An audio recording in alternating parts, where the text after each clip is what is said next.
Bienvenido, BIGJAY, escape a República Dominicana. Hasta pronto, papi.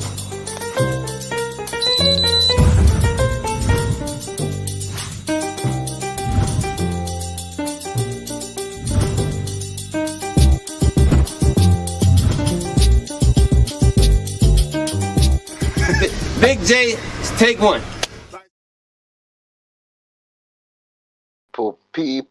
People, welcome to Big J's Escape to the Dominican Republic. Just want to give a shout out to the room. It's been a long time since I've done a live. Life is just life, innit? I get busy, and yeah, so being in France, just living it up, spending time with the family, and soon return back to the Dominican Republic. Bless up, Jackson GR. I see you, bro. Razor in the building. Manners and respect, bro. I see you. Manners. Jackson GR in the building. Manners to you, bro. Hope everything's good with both of you, man. Anyway, let's get to it, man. There's been a bit of controversial with my man Busta Rhymes, man. Busta. Anyway, before we even get into that, before we even go there, if you are new to the channel, please go and smash that like button and subscribe, and definitely check out all the old videos and pass it on, man. Like I said, I'm just trying to grow, so just, pass the love on, bro. Pass the love on. Anyway, let's get to it. Manners, Big Rob, see you, bro. Manners, peace to you. Manners and respect. So let's get to it, man. Let's address the elephant in the room. I'm sure all of you either heard or come across this. So before I even get into that, me being of Jamaican, I'm a Jamaican descendant. I'm Jamaican. Born and raised in London. Grew up on hip hop music, very much so. Hip hop has been a big part. Hip hop music has been a big part of my life and still is today. As far back as I can remember, one of my uncles actually playing the NWA album. I can't remember how old I was. I ain't even gonna front. I can't even remember. I'm never gonna, but I was young. I was very young. And even way before that, I would say even before NWA, my uncles used to play hip hop and stuff, Big Daddy Kane and stuff like that. But I wasn't privy to it then because I was still playing with toys back then. But I used to hear this genre of music called hip hop, as well as growing up with reggae music, which was also a big influence in my life. When I was younger, in my teens, I used to, hip hop music has transcended all over the globe, to the point that you have other guys in other countries dressing like Americans, or let's get to the meat and potatoes, dressing like African Americans, because it transcended around the world. This music that we love called hip hop, it transcended everywhere. So it had young black cats like me in England dressing like an American. I remember a time when I went to a Ray Kwan concert and I had to have the Versace hat, the Kangol, it transcended, man. I'm sure I'm not the only one, but it just transcended, it brought people together, this beautiful music called hip hop. Now, I'm going to play a clip before I've got someone in the background. I can see you, Travelmatic. I'm going to bring you in 2.4 seconds, bro. I see you, bro. Manners. So before we even get there, those of you who missed what Busta Rhymes said, I'm going to actually play a clip on what he said. So here it goes. How do you think your music has influenced the Latin music and its culture? I think that, my family is Jamaican, and Latino and Jamaican and Caribbean people. No problem. You know, with tropical people. You know, with people that understand what that timing and that rhythm and that pocket feels like in a way unlike any other culture of people. Only as tropical people, but even here in the United States, where the multicultural, because the U.S. ain't got no culture. The U.S. ain't got no culture. The U.S. ain't got no culture. The U.S. ain't got no culture. They shit is all our shit. A bunch of our shit is what makes the U.S. whatever you want to call it. We still don't know what that culture is for the U.S. But So that was very, very strong statements by Busta Rhymes, which I highly respect. I think he's one of the most talented rappers I've ever heard. One of the best spitters in the game. Definitely top 20 without question. You know, this guy has transcended hip hop music everywhere. You know, I don't agree with these statements. I'll be honest, I don't agree with these statements. Yes, Jamaicans did contribute heavy to hip hop music. Did we invent it? No. But I'm going to bring on some good friends of mine to share their views. So here we go. So I'm going to add.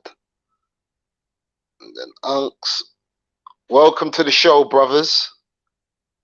What's up? What's up? What's up? What's up? What's up? What's up? What's up? How's everything with you, brothers? Everything's good, sir. Everything's good. How's everything with you? I'm good, Unks, man. I can't complain. I can't complain. Welcome, Travelmatic. Blessings, bro. Yes, sir. Yes, sir. Glad to have you on, man. Stay out of that gym, Jay. Stay out of that gym. Hey, Unks, I'm trying to, man. I'm Stay out trying of to. that You know, gym, it's man. like crack. It's crack. It's crack. If Honestly, you- but if I'm you- getting better. I'm getting better. If you'd have stayed out of the gym, you would only have a month to go. Not True, you. true. You hard-headed, man. Stay out of that gym, man. So, brothers, I don't know if you guys got the obviously, you know, this is being trending. This whole Busta Rhymes thing has been trending heavy. I mean, there has been different opinions on it. I mean, I don't agree because obviously, as you heard, the woman asked him, how has his music influenced Latin music? Because you can see he was at a Latin award. I don't now me being of Black, British, and Jamaican descent to say that Americans don't have a culture, I will be lying because that culture transcended over to the UK, where I was dressing like Americans, as well as listening to American music and wanting to go to America to visit family, going back to the Mecca, which is the Bronx, and so forth and so forth, and just embodying that whole American culture. So I would have to say, as a Black British person, I don't agree with Busta Rhymes of what he said. How do you feel about his his opinion? Unks, anybody can go. You can go on. Well, listen, man. The last couple of years, Busta's been acting kind of strange. You know, but this is what I will say. You have to say things that fits the audience that you're trying to impress. Mm-hmm. Right now, when it comes to the Latin culture, they're pretty much the hottest thing going right now. Mm-hmm. All the way around the board. They're the hottest thing going. So, you know, you're gonna say things to put yourself in a better position to get into that. You know, he is Busta Rhymes, so he has a name. So things that Busta says is going to sit in people's minds. Mm-hmm. The whole thing with his statement, as I look at it, is it's just more of a divisive thing. You know, we have enough problems around the world being melanated people where we don't need to be separated. You know, we don't need to be looking at each other like, well, hey, I'm Jamaican, or oh, I'm Trinidadian, you know, I'm Haitian.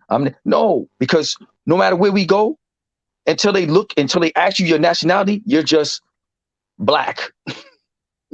That's what you are. Mhm. That's what they consider you. Nothing else. No matter where you go. But I mean, his thing that America has no culture. Americans' beginning culture is European. It would be English culture. Right. The native down, if you want to go Native American, that's a totally different culture. That's a culture that they tried to wipe out.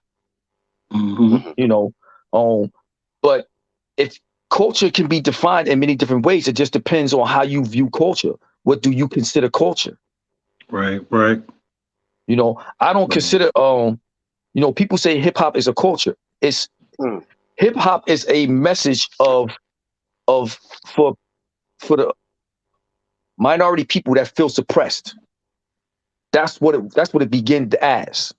You know, they called it a culture. Hip hop is not a culture. It's a message. It's a following. You know, you learn culture. Culture is ways. It's ways that you do things. You know, you were taught by your moms and your pops to do things a certain way because this is how we do this. So, Jamaicans have a way of cooking that an American that's never been taught by a Jamaican how to cook cannot cook oxtails, jerk chicken, you know, things of that nature that way because they've never been taught. Right, those are embedded things. That's what culture means to me. I don't think culture is a race of people. You know, I don't think he can say that America has no culture because he grew up in America. Right. You know, so you think about it. Think about it, travel man. They say, well, what American? I'm not gonna. They say, oh, what are you, a Black American? You African American? There's no such thing as an African American. Just so you know. So you know what I say to people? I'm American because that's what I'm told. That's what I am. It's not stamped African American on my passport. It says American. You know. Facts. But if you wanna fill into the divisiveness, then that's what you start saying. You have to think. You hear a lot of white people say Anglo-Saxon, right? Any individual that knows anything about Saxons know that the Saxons did no race mingling. Period. None. If you were not born pure Saxon, they wiped you out.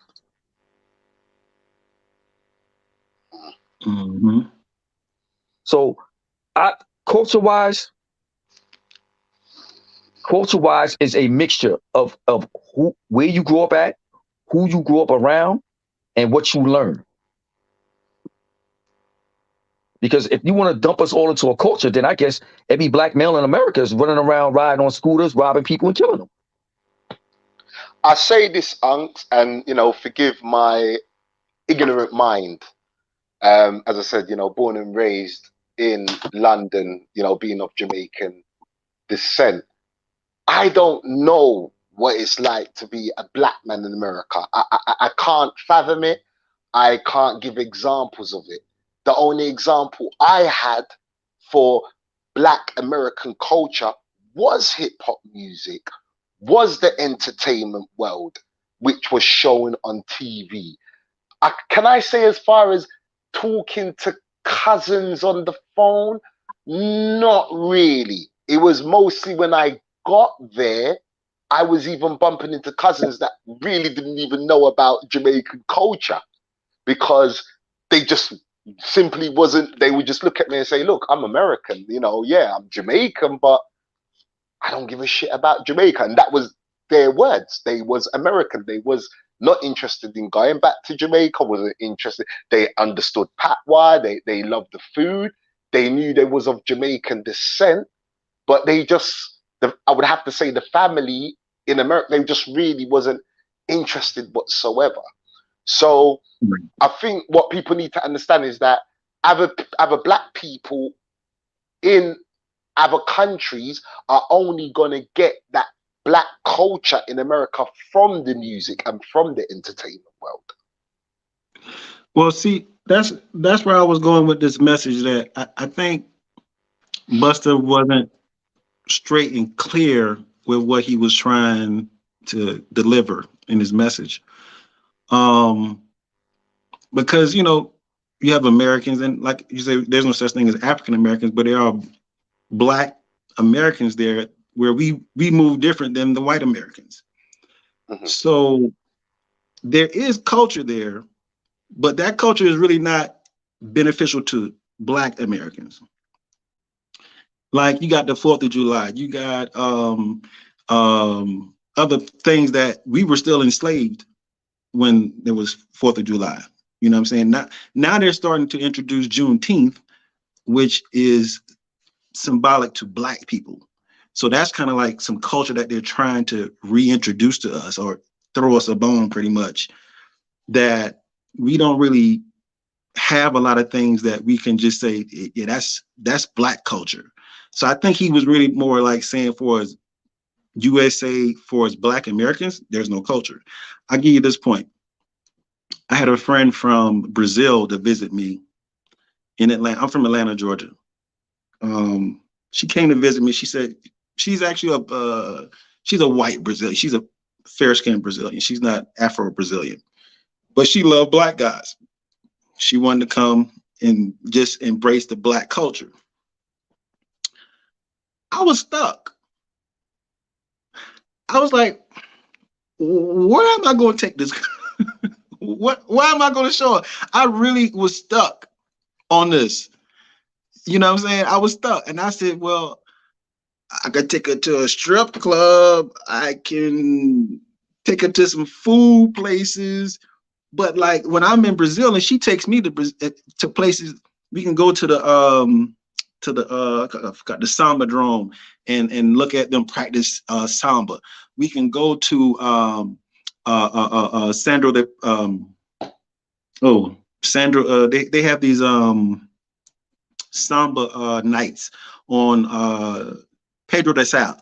Is an area in Rio where you can go and listen to them play on the drums and stuff like that. That's culture. You can have a Capriana, which is cachaça, Brazilian rum, and other little mixtures and stuff like that. We can go to a barbecue where they you know, they got the that's where pretty much there in Argentina where most of the barbecues in South America. So it's so much culture. But one thing I could do is take it to a strip club. You know, I could take it to MLK. But that is about talking about how we were so suppressed as people that we couldn't even drink from the same water fountain. You know, it's not like we have some Black culture, but it's not culture where we so proud. Like, I'm proud that I had to drink from the Black water fountain. You know what I'm saying? So, you know, we as Black people, we really don't have a lot of culture. But, you know, Busta was a little all over the place, I think. But I think that's ultimately where he was trying to go with this. Like, there's nothing to say like Juneteenth. This is ours. You know, we do this on Juneteenth. You know, and so, you know, we can get to stuff like that where we can say that's ours instead of saying it's American. You know, I think we could probably make better strides with that. But, you know, let me ask you a question. Does anyone know what picnic means? I heard something about that. Really. Yes, sir. I do. You know what it means, right? Yes, sir. Okay. Picking niggas. Yes, that's what it means.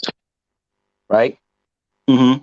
Our culture is defined as places. So if someone says, oh, show me Black culture, they would take them down to Harlem and take them to Sylvia's. Walk them down to the Apollo. Things like that. It's nothing that deals with, in my opinion, like when you talk about Jamaica or anything like that, immediately you start thinking, damn, the food, the Caribbean dances, the island. Mm-hmm. You know what I'm saying? You start thinking it's like things like that. But and I understand Busta's point. When you look at Americans, there is no Black representation for Americans, for Black Americans, I should say, in the United Nations. They don't have a country. And that's the point he's making. I think that's the point he's making about culture. The Black American, quote unquote, has no origin because it's been watered out. Everybody thinks it's been stripped. Everybody thinks that the slaves all came from Africa. They didn't. They came from everywhere. They came from everywhere. Anywhere that boat stopped, they snatched people, or they was giving people. And all slaves wasn't snatched. Some were given. So you have to. I understand where he's going, and the reason I think he's saying it the way he's saying it is because he's looking at everything that's going on over here. Like right now, if you think about it, we're gonna lose 7, 8 generations. I know where you're going with this. I know where you're going with this. Think about it. You're gonna lose 7 to 8 generations right now, and most people can't even realize it. You can't even phantom it. What's really happening? Go. Yeah. No, go ahead, please. No, go, Jay, go. I was gonna ask because we say that when you look at hip hop music, it's born out of a struggle. When you look at reggae music, it's born out of a struggle. I had this conversation not long ago with someone, and they were like, every culture has positive and negative things about them. When I hear Jamaicans get crazy and annoyed and angry, oh, well, our culture's not just about smoking weed. No, let's keep it 100. The marijuana is a big part of Jamaican culture. Whether Jamaicans like it or not, it's a big part of the culture. Bob Marley, it's just like saying Bob Marley's not a part of Jamaican culture or he's got nothing to do with No,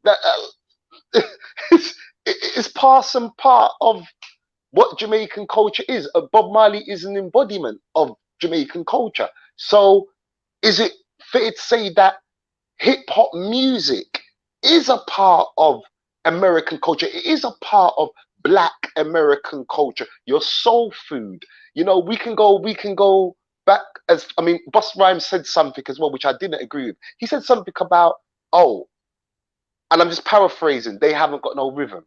That's bullshit. James Brown, that guy had rhythm beyond rhythm. That was an African American. So I think Busta wasn't thinking before he opened his mouth up. He just wasn't thinking. I strongly, as much as I love Busta, I strongly disagree. And I know what you're saying, Problematic. Maybe he could have worded it a lot better. But you're at a Latin show, and like you said, Unks, there is a divide right now. I mean, I'm gonna get onto it because I want to leave that later. But what I wanted to ask Val, as a American guy with Haitian history, Haitian background, Haitian blood, how do you feel about Busta Rhymes' comments? I agree with you more so. Let me preface my comment saying this. Yes, I'm a first generation Haitian in America, both of my parents being from Haiti. But I do synonymize myself, as a Black American, because my struggle growing up hasn't been any different from any other one of my friends, So, but in regards to what Busta Rhymes says, I think he completely missed the ball. Completely. I think it's kind of almost disrespectful. I mean, it's one thing to say, our culture as we know it is dissipating. It's leaving its origin, it's taking another direction. But to say that there's no Black culture or anything like that, when Black Americans, I'm not even trying to sound cocky or anything like that, but I believe we are the most influential, and it does show that, even statistically, that we are the most influential people. Social media, the viral sensations have proven that as well. Companies even study that of a teenage boy at the age of 16. They study them to how to market their product out there. So, you know what I mean? Like there's a lot of enrichment I feel that, that's in Black culture that continues to strive in Black culture. But I do agree that we're losing it. what Black culture was back then is going too far left, too liberal right now, and this is where Busta Rhymes was probably hitting it on. But when you're making, you know, bold acclamations like that, you know what I'm saying, you're gonna have to like explain it a little bit more. So like I just feel like it was kind of ignorant on Busta Rhymes' behalf to just say that when he's from Brooklyn, you know, one of the biggest melting pots in all the United States. There's Black culture all in front of your face. Did you forget about the Harlem Renaissance, Tuskegee Airmen, Black Wall Street? Look at what's going on in Atlanta right now. I mean, crime aside, but it's become a hub where Black people are congregating and, you know, making money with each other. I just feel like, you know, he just missed the ball on that. I could keep going, but I'll end my comments there. No, please, bro, keep going. Please, bro, if you got more to say, keep going, please. Hold your thought for a second, Val. I want to drag right off what you said. Yes, sir. Our influence is incredible. You want to know how incredible it is? Sure. Like you said, look at Cadillac Sales was mud until they went into the videos of the artists. Everybody dressed like us. Mm-hmm. Everybody wants to walk like us. They want to talk like us, but they hate us. You know, they want everything from us, but they hate us. And the problem is, everybody wants to be us until it doesn't fit them. When you say everybody, are you talking about like United States or just everyone in the globe? I mean that That's globally. it's globally. It's global, and like I have friends, you know, Haitian friends, Jamaican friends, Trinidadian friends, aunts from Aruba, everything. And I have people within my family that they will call themselves Black until it doesn't fit them. And it's the equivalent of someone like your homeboy being Latin and y'all call each other nigga all day, right? Until he gets mad. And then when you like, yo, my nigga, yo, don't call me nigga. So, you know, everybody wants a part of it as long as it fits what they are trying to get out of it. And then when there's nothing for them to take from it, they don't want to be a part of it. And Busta's big in hip hop. You know, Busta's music is crazy. But you have people that's looking at everything going on and they're pulling back. They don't want to be generalized as part of Black American culture because of everything going on. And that's what I we agree. Yeah, that reminds me of losing the identity of the culture as opposed to saying that America has none. Because it's like, what do you mean, you know, America has no culture? You mean we never had it before? You know, like it's too opaque. So it's like, and you know, like I gotta hold people responsible for their words and how they convey their message. You know, like now it's not about, oh, you know what I meant to say was, nah, you should have just explained it right then and there when you said that crazy shit you said. You know, so yo, Yeah, wow. Let me just give you a quote. Hold on a second. Let me give you a quote that Busta said on one of his interviews, and this will tell you where Busta's mind is at. Busta said, if he calls his friend 1-2 o'clock in the morning and his friend don't answer, that's not his friend. His friend is supposed to drop everything he's doing to answer that phone for him. He don't care what's going on. That's where he's at mentally. wow, I mean, part of it comes off as self-absorbed. I'm not going to even lie to you. But that's what it is. It's Oh, okay, exactly what I you thought said. there was something else to it. Well, what I'm saying is that's the Wasn't state of his Busta mentality. Didn't he misword something a while back, maybe last about, but he got into something about something he said, I think on an interview. Yeah, he got into something, but like I haven't really been following it like that. You know, Jay told me about what was going on today, and I listened to his interview and everything. I mean, just like Val is saying, just like you're saying, and just like Jay is saying, I don't agree with what he's saying, but when you look around with what's going on with us, nobody wants to claim that.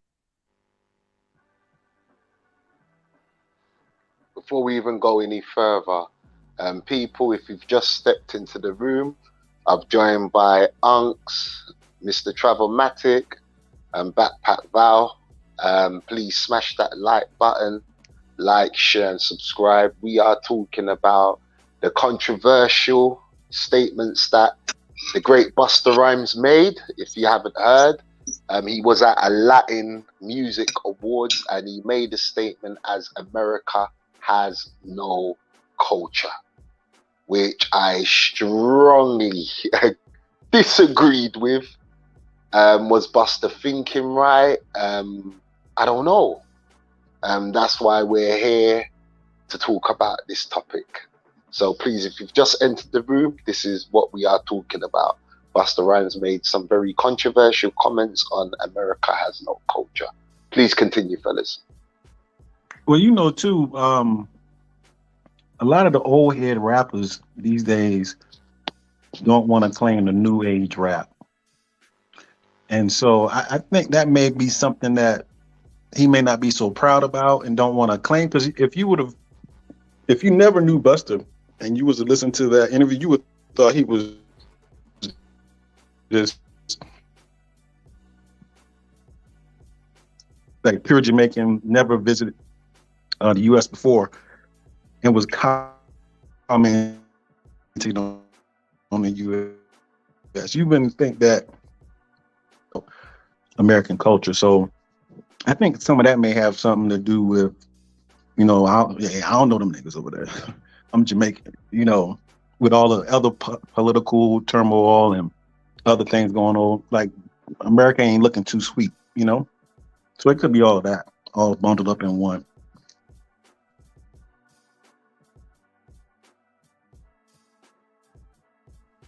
Or I had a train of thought today because, you know, this thing with this whole ADOS and this whole FBA thing that's going on that, you know, Tariq Nasheed has been like pushing heavy. And, you know, I've spoken to FBA brothers, and, you know, one of my good friends is FBA, you know, and we've had many conversations. But there's a lot that the FBA do say, which I do agree with to a certain extent. And I do feel Black Americans pain that at the end of the day, if someone is coming from another Black country overseas to America, the Black people in America paved the way for you to make it plain and simple. So to disrespect the people there is, you know, it's not a good thing. But there are some comments that I've heard which has strongly offended me to the point where I've had arguments, I've got angry, literally I've got angry. You know, statements as mud huts, statements as, oh, don't come over here, you're walking in Jamaica bare feet. Little statements like that. And especially with Tariq Nasheed, and I know Tariq Nasheed is just one person, but when you hear statements like that, it gets to you. My point is this: did Busta, and I was thinking about this today, did Busta make them statements out of anger? Did he make them statements because he's been hearing all of this rhetoric from these FBA and ADOS people that are just, you know, spitting venom? I've had ADOS and FBA tell me, you know, oh, when I come to America, and I'm like, whoa. I'm in England, I'm good, you know what I mean? I love to travel to America, I love to visit my friends and my family, but hey, I'm not trying to get over to America to, you know, how can I put it, to benefit from Black people over here. So, you know, hey, that's not my corner, but could it be that he's also hearing this and he just thought, you know what, fuck this shit, I'ma say what I'm gonna say? Val.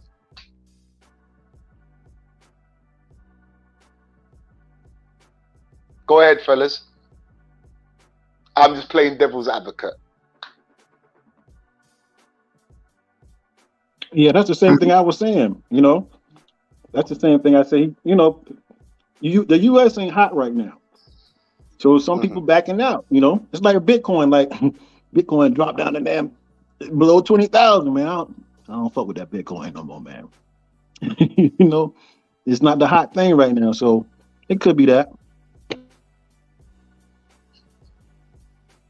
Val, do you think that Busta Rhymes, and I said, I'm saying, Val, do you think that Busta Rhymes said, because like I said, I've had good conversations with FBA brothers, and you know, they've sometimes got heated, and you know, it's a conversation, you know. Do you think that Busta was also hearing this and he just thought, you know what, sod it, this is my get back, even though it wasn't right? Because one thing I'm dead against is when he made that statement, he made it at a Latin Awards, and I was listening to Lord Jamar yesterday, and I didn't know this, so you know, forgive my ignorance, I didn't know this. Lord Jamar pointed something out yesterday, and he said, you know, when hip hop, even though the Latinos were part of hip hop or building hip hop, they were also the same ones that were shouting out, oh, don't listen to that jungle music and stuff like that, which I didn't know. You know, I was just privy to that yesterday. Do you think that Busta could have maybe said it elsewhere or go on a podcast and, you know, speak his feelings? I don't know. I don't know. It comes off more as pandering, in a sense, because the fact that you brought up he said it in a Latin award show. Would he have said those same sentiments in the BET Awards? You know, anything that's black centric, so to speak? I doubt it. He would be virtual signaling to the crowd, the audience. You know, oh yeah, big up black culture, this, that, and the third. That's how I personally feel. I don't think he would have said those same exact words, you know, had it been an all-black congregation in America, so to speak. So it does come off as virtue signaling. Your audio's gone down, bro. Oh, he's got a phone call. Yeah, I had a phone call, my phone. Oh, it was actually Mary with me up. Cool. Yeah, run that back, bro. Say that again. No, I felt like a part of it's virtue signaling because he's in a Latin show, so to speak, because he wouldn't have said the same exact thing. Well, at least I don't think he would, had he had been in a award show such as the BET Awards, you know, or any other black congregation, so to speak. So, yeah, nah, I think he knew what he was kind of saying. If he thought that it was going to win, you know, a Latin crowd over or something like that, he's sadly mistaken. But I just know for a fact that he would not have said those same things had he had been removed from that and been elsewhere. Let me just get to these comments. Shout out to Razor Rays in the building. Manners and respect, bro. Definitely go to Razor Rays' channel and like and subscribe. Shout out to Jackson GR. Manners, bro. Respect. Big Rob, peace to you. David Johnson. Hip hop is the body of the funk. Brown Liquor Baron. Please go to Brown Liquor Baron's channel. Like and subscribe, good brother. There is no country in the Caribbean that have given more to music than black Americans. I would say that's true. I can't go against that. I mean, black people in America, soul music, funk, hip hop. Yeah, I can't disagree with that. I really can't disagree with that statement, you know. Funk and disco, I agree. Marcus Monroe said Muhammad Ali was kicking rhymes before 1978. That's actually true. He was. Jazz, that's true. And Marcus Monroe says, look at some of those Latin videos, Like dembo, for example, how do they flow? Well, you're actually wrong on that, Marcus Monroe. Dembo actually derives from dancehall music. That is actually a fact. They actually derive from dancehall music. A lot of the Latin dembo and all of that is actually taken from dancehall music, so not from hip hop. So you are wrong on that, bro. Southern United States culture, soul food. Yep, soul food. And I've not tried soul food yet. Real talk. I need to go to a soul food restaurant, or I need to try soul food, man. I still have not tried soul food. Southern hospitality, ghetto USA, Southern hospitality. Reggae is not a culture. That's actually wrong. Reggae is very much part of Caribbean culture. Yes, it is. But me and Unks we're gonna touch on what is, because Unks kept on asking me in the text today, how do we define culture? I think we define culture by music, food, environment. There's a lot of things that can pertain to culture. So reggae music is very part of a culture. It's part of my culture being Jamaican. You know, when my mum used to put her records on, when God bless my granddad's soul, when he used to play old, you know, reggae music, you know, John Holt, etc., you know, is very part of the culture. Reggae music is a culture and is part of a culture. You go to Europe, reggae music is massive over there, especially in Germany. Oh God, massive. I mean, when you got white men growing dreadlocks, that is culture. I mean, people like to call it culture vulture, or, you know, things like that. It's definitely part of culture. So dancehall is very much part of culture. And, well, David Johnson, you are mistakenly wrong there, bro. I have to disagree with you. Oxtail is part of a culture. It's part of someone's food. So it is. Just like dishes like sancocho in Dominican Republic, kipe, which Dominicans eat, which people don't realize that kipe comes from Turkish culture, comes from Arab culture, but they adopted that food into their culture. So yes, it is. It's very part of a culture. Have I seen Soul Train? Yes, I have. Brown Liquor Baron says, Vols are African Americans. They are just not used to that. Have roots in the USA. Okay. Banging the drum is a culture. Of course, it's part of a culture. African culture. Yes. It's music. It's music. Black people do have a culture. Of course we do. Very much so, Mr. Carnegie. And Jay, reggae can be linked to bump and grind. There you go. That's basically what reggae and bump and grind is basically the same type of, it creates the same emotions. You know. That is dumb. Okay, David. Well, you're entitled to your opinions, brother. You know, everybody's opinion. Menace, big up yourself. Blessings. Biggs, Bancroft, Cab Calloway, Nicholson Brothers, Cotton Club. That means nothing to me. I'm sure that means something to you guys. Could you fill me in on that? Because I have no idea. Cab Calloway, That's Nicholson Brothers. Cab Calloway was what's that genre of music? It's kind of like showroom type music. Like bebop. No. This is back in like the 40s, 1940, okay. 1950. Okay. A little bit before like the Al Greens and Marvin Gaye's. It's kind of like it's kind of like jukebox music, like juke. Yeah. Kind of like around the Elvis time, when Elvis music was stealing everything. Yeah. Right. When he was stealing everything. Right. Reggae music was influenced by jazz musicians. Sincere salute to you, bro. DJ Menace said the youth generation of today are the ones he's talking about. He's referring to Busta. They have no sense of culture or history.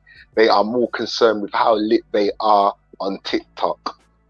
It's a very strong statement, but yeah, it's a good. That is your countryman, Jay. Unfortunately, yeah, Busta said something very stupid. DJ Kool Herc is credited as one of the pioneers of hip hop, and he is Jamaican. Like I said, Jamaicans didn't create hip hop, but we contributed heavy. Yes, I've always said that. To create, no, because dancehall, reggae, and hip hop is two different music, totally two different musics. Hip hop music is Black American creation. I agree with you, angry bus driver. If it comes from somewhere else, they would have created. That's true, but I agree with you. I agree with you. Hey, Jay. And 1 minute, I just want to read one more comment. Sincere the Great said, was Busta talking about culture music-wise or as a whole? I just wanted to ask a question, Jay. Yeah, go ahead, bro. Go ahead, bro. Anybody know who Roy Hamilton is? No, sir. Roy Hamilton is where Elvis, yes, that's where Elvis got everything from. He got it from Roy Hamilton. Wow. He stole the whole size. Jay, I'm going to send you the clip of the whole thing. I'm going to send it to you later. Stole the whole thing. That's where he got it from. Their music is influenced by us. And most people got to realize that, quote unquote, back in the day, the people, the grandparents and the great grandparents and all that helped build this country, they did the cooking, the cleaning, the music making, and everything else. So if it goes by what Val and everybody's saying, Busta's basically, he's really talking about the new generation that doesn't really exist because they know nothing. Nothing. You can't. If they make music, it's about killing their op. So that's why. Do you think it's more of a youth thing than it is an American thing? I think it's a thing that's going on around the world right now, because the same thing that's happening. For you, Unks. Sorry, that's for you, Unks. Sorry to cut your wisdom. That's for you. Okay, he paid him up until his death. He still stole everything. He didn't create the music. He paid him. Did he pay him or did he give him something? Did he big red him, I should say?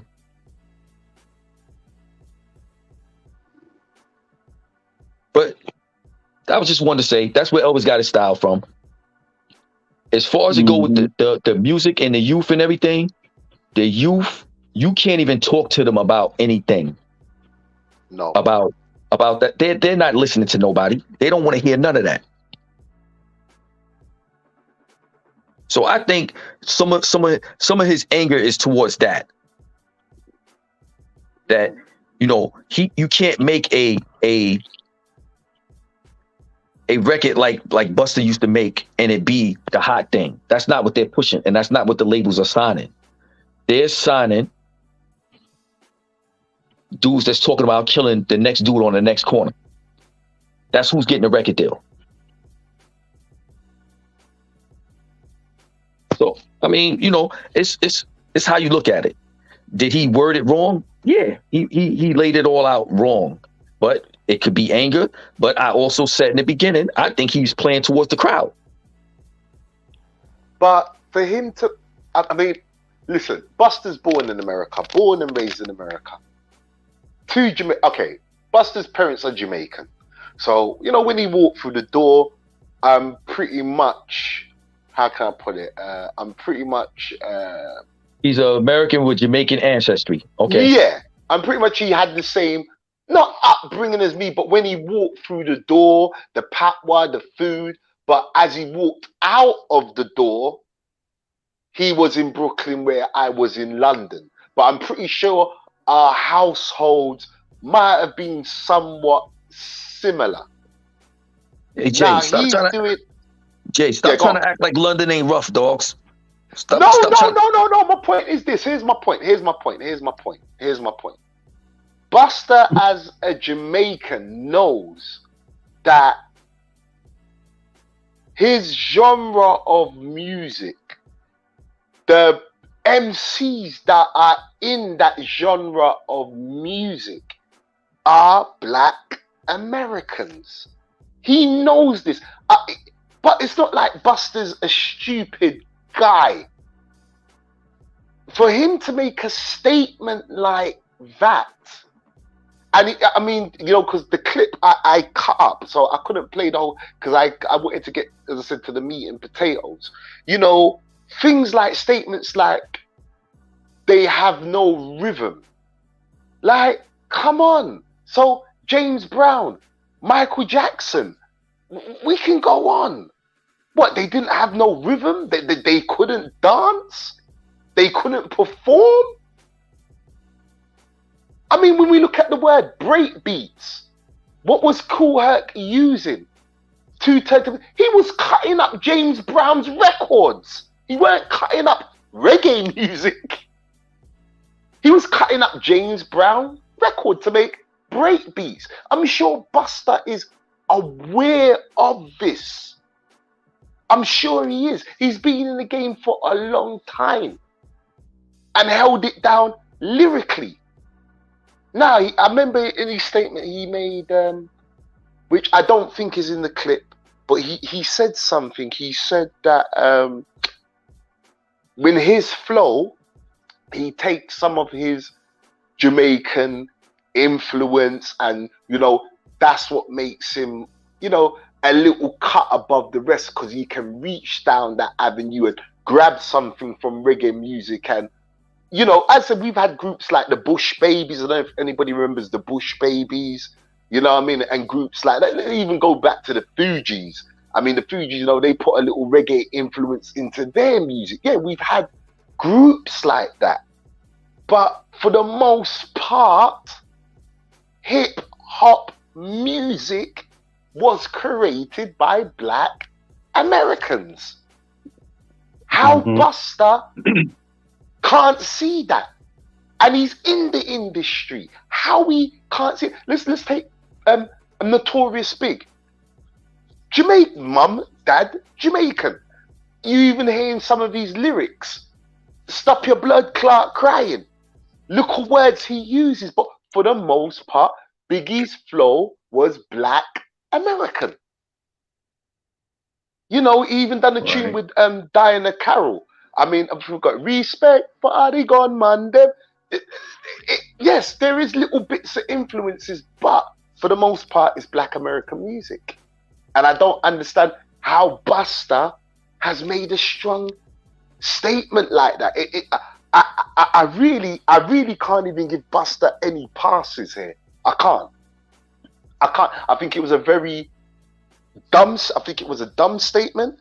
I think it was very ignorant on his part.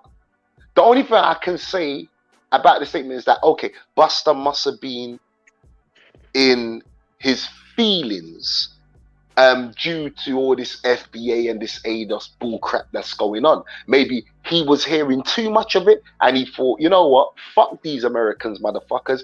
I'ma say something to hurt them back. I don't know. Maybe I'm giving him excuses, but I don't know. I don't know how anybody can make that statement, man. I really can't, because like I said, me growing up in England, and I remember my friend Neville May, God rest his soul. He was born in America, but he came over to England. And I remember when he brought over the Wu-Tang. I didn't even know who the fuck Wu-Tang Clan is, because these times, you know, we had Radio 1, which was Tim Westwood. We had to turn on the radio to get hip hop music. You know, people couldn't afford Sky. There was a thing called Sky TV where we used to get the MTV, and we used to watch Yo MTV Raps. My mum couldn't afford that, so I used to wait weeks on end just to get the VHS tape, so I can. And that used to get passed around to like 30 people before I could even watch Yo MTV Raps. By that time, the new Yo MTV raps be out. But the best part was obviously tuning into the radio and getting American music through there. When Funk Master Flex and Big Cap used to come to a club called the Temple in Tottenham, you know, that was the highlight of my day, because it was like, that's the only access I had. And my friend Neville May bringing over the Wu-Tang, when I listened to the first Wu-Tang album, I was like, what the fuck is, it blew my, I've never heard anything like it. Never heard anything like it. So, yeah, to hear these statements, man, from Busta, I don't get it, man. I don't get it, because he was born in America, where I'm in England, and I could never make a statement like that. So I'm trying to understand why he would make a statement like that. So ignorant and stupid. I'm gonna just go through these comments. I'm not quite too sure what that means. Jen, that Jay-Z are ruling, but they are lost. Maybe saying generations, I think. Douglas Anderson, music is part of people's culture. I agree, Douglas Anderson. I agree. However, music evolves with time. Music is not static. In other worlds, it changes over time. America does have a culture. Music is part of American culture. Douglas Anderson, I couldn't have put that a better way. I totally agree with you. Angry Bus Driver says, we can make an argument James Brown started hip hop. You know what? I think that's a very good argument. I mean, I can't go against that. You know, all of his songs have been very, yet again, like I said, Kool Herc used to, that's where the break beats came from, was these James Brown records. So yeah, I agree. Sincere says, in my opinion, I think he was talking about the new generation. Busta knows his history, and this is my whole point, Sincere. Busta, he knows history, but why would you make that statement if he knows? Why? Where did that statement come from? Because the only thing I can think it has come from anger. It couldn't have come from the knowledge that he knows. Yo, big yourself up, Shines. I see you, bro. Douglas Anderson, Busta might know musical history, but Busta usually isn't the brightest light bulb in the room. Busta don't even know his own. Busta doesn't even know his own culture. Well, that's untrue, because I have seen a couple of videos where Busta's got that Jamaican food and he's talking in some hardback patois. So I have to disagree with that. But if you meant meaning the hip hop culture, I think that was very ignorant of him. I can't co-sign what Busta said. I really can't, on no level at all. You know. Man, could he be angry at the new generation? And I really didn't. I really didn't know he was Jamaican until a few years ago. No, I was saying that I've been following Busta since the early '90s, since Tribe Called Quest days, but I never knew he was Jamaican until recently, actually, which is so crazy. I mean, there's a lot of Jamaicans in hip hop. I mean, we can go as far back as let's take Slick Rick, of Jamaican descent, born in the United Kingdom. Right, I knew that. We can look at Floetry, the group that made it big in America. UK based, went over to America, and was literally, when you look at Floetry, I mean, that shocked me when I found out Floetry was from the UK. I was like, what? When I heard them talk, I was like, huh? I just thought they were just an American group out of Philly, until I heard them open up their mouth and they were like, what? These girls are from South London. What? But when you look at their style of singing, the R&B that they do, it's of Black American origin. It's not of British Black origin. Because if you want to talk about British Black R&B, then you got to look at groups like Soul to Soul. You got to look at groups like Loose Ends. Now that's a Black British sound. We do have a Black British sound, but it's totally different to the US sound. So Yeah, man, I can't help Busta here. No, Busta's Jamaican. Busta's Jamaican. Busta is Jamaican. No, he's not from Trinidad. Busta's Jamaican. Busta Rhymes is Jamaican. Jack Graham. You got to claim 21 Savage too, man. You can't be picky, man. Oh no, you guys can keep him. No. You guys can keep him. you can keep him, yeah. No. We don't want him. No. Come on, man. Take 21 Savage, man. No, sorry, man. We can't. We'll take Nas. You know, if you want to give us Nas or, you know, anybody else, you know, I'll be happy to clear them through customs, but no, you can keep 21 Savage. Oh, hell no. Hell no. Hell no. Hell no. But, you know, it's like I said, it's, if I use myself an example, I'll give an example. You know, when I'm in Dominican Republic, you know, even though I'm surrounded by Dominicans, I'm also surrounded by Americans, a lot of African Americans. And, you know, sometimes Busta Rhymes was born in New York. Yeah, we know that. We're just saying that he's of Jamaican descent. So I think what you need, sorry guys, what you need to understand, Douglas Anderson, is that people from the Caribbean, when you ask, anybody that's got a Caribbean background, when you ask where they're from, they're not going to say England or anywhere else. They're going to tell you which islands they're from. That's now I can't speak for African Americans because I'm not African American, so I can't speak. And forgive that word, Unks. I know you said that word don't exist, but forgive my ignorance. You know, we are going to say which islands we're from, so that's why I say yeah, Busta is a Jamaican, which was born in America. So if that makes any sense to you at all, Douglas Anderson. But back to culture. You know, being around my American friends, I'm going to pick up little phrases, little lingo, which is part of the culture, and culture transcends. It transcends all the time. I mean, I've even been around my American friends where they say, oh, yo, say that word again. Because it's part of, okay, give an example. English culture, the word Cockney, we've got a lingo here called Cockney, and the new age Cockney, well, the old age kind of say, oh, you know what I mean? That's how they talk. That's how a Cockney talks.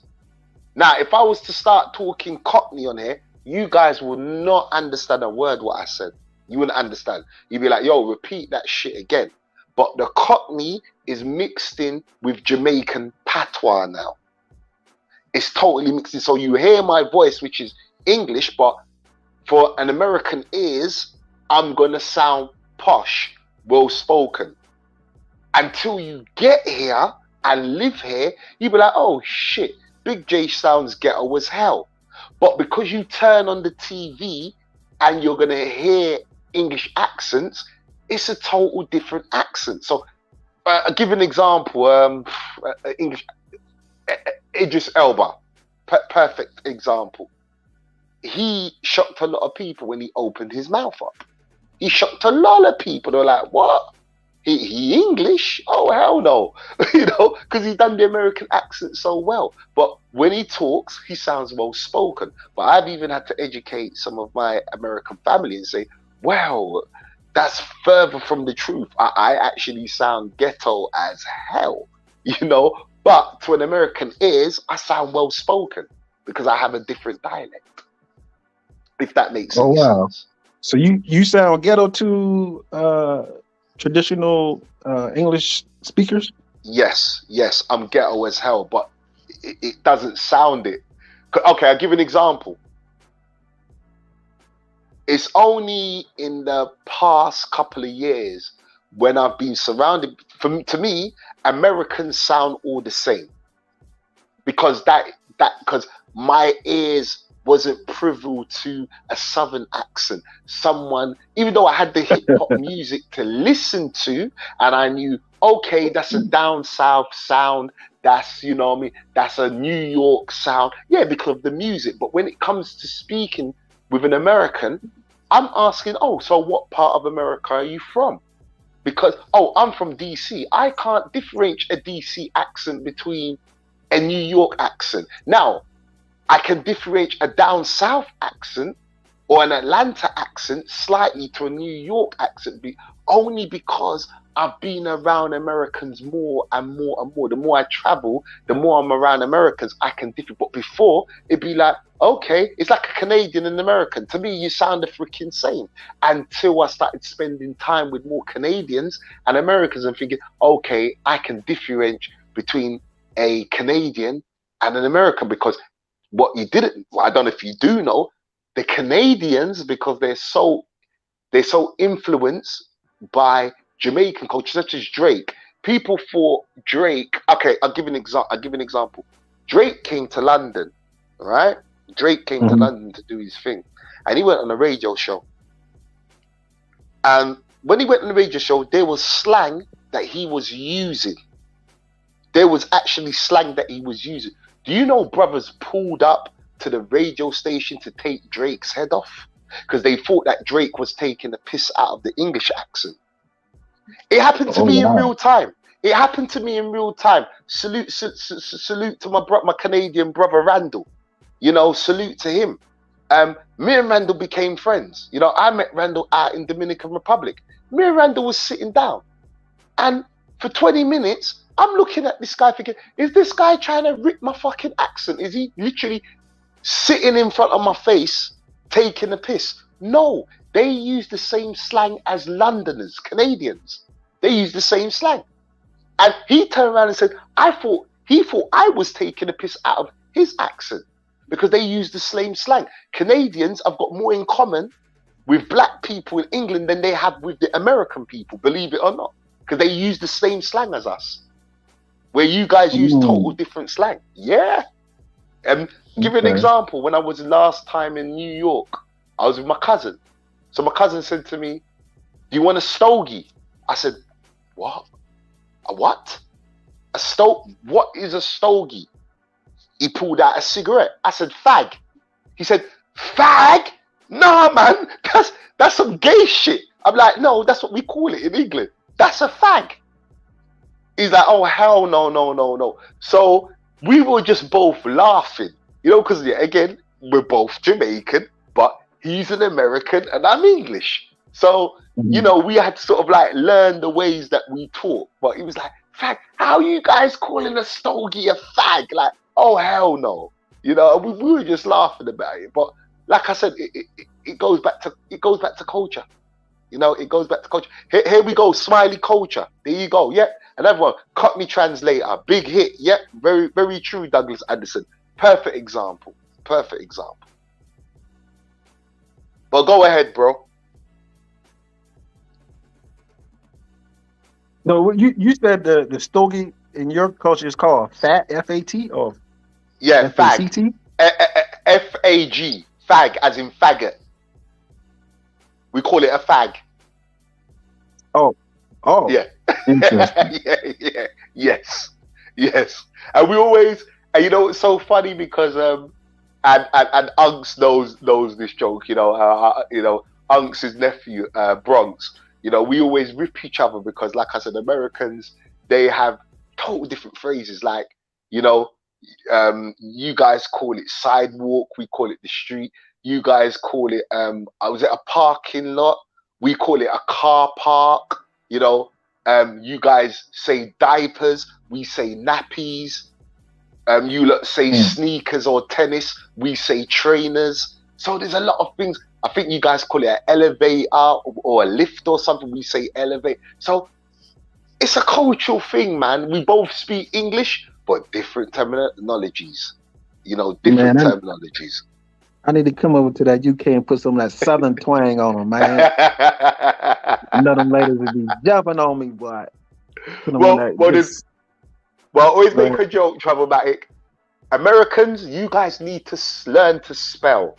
So I'm gonna say this: that M-O-M mum shit. Oh hell no, bro. Where's the U in mum? What's And all of that mom? M-O?